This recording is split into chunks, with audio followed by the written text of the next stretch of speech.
Dozens of people are in jail in Venezuela now because they dared criticize the dictator.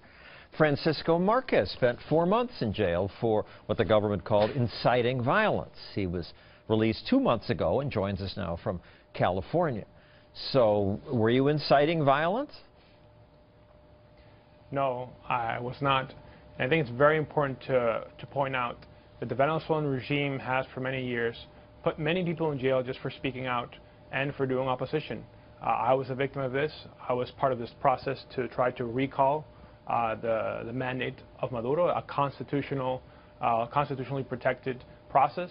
And they put me in jail for 4 months. I was in 4 different prisons, 7 different cells, and I witnessed torture. I myself witnessed a poor man being tortured for half an hour in the middle of the day. The prison warden was present when this was occurring, and he was beaten. I also saw how they made people run naked in the middle of the sun, being handcuffed.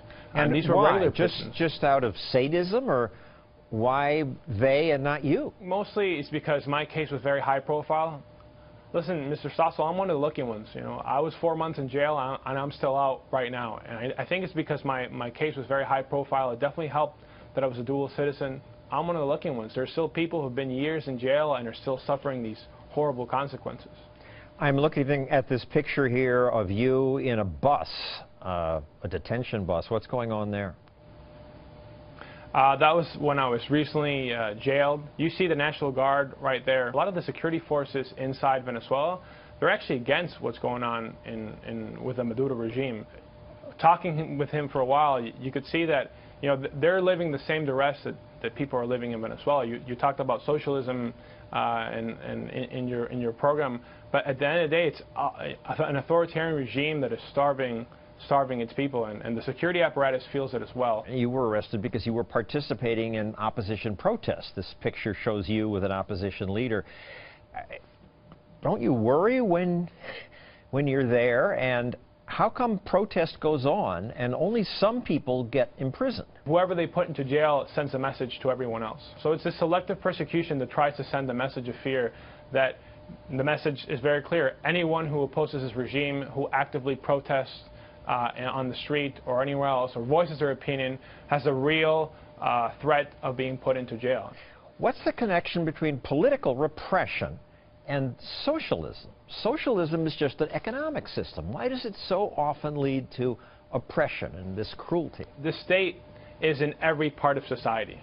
And so not just economical part of society, but in politics. And that's what happens with these regimes. That, well, it's self-described as socialism, but honestly, it's a real authoritarian regime. Almost on a daily basis, you have people being put into jail and tortured in the intelligence police jail cells. So that's the way they do it, and they do it for one reason only. It's because they want to maintain power.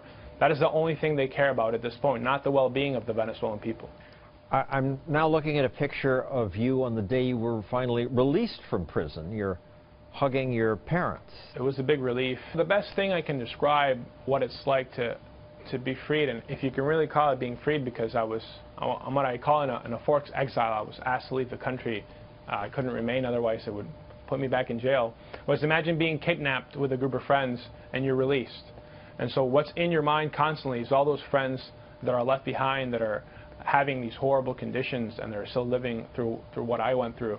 And as I always said, I'm one of the lucky ones. The regime was really laid bare in these 4 months of going through these different prisons, because they describe themselves as a socialist regime, and the most vulnerable part of society are the ones that are in prison.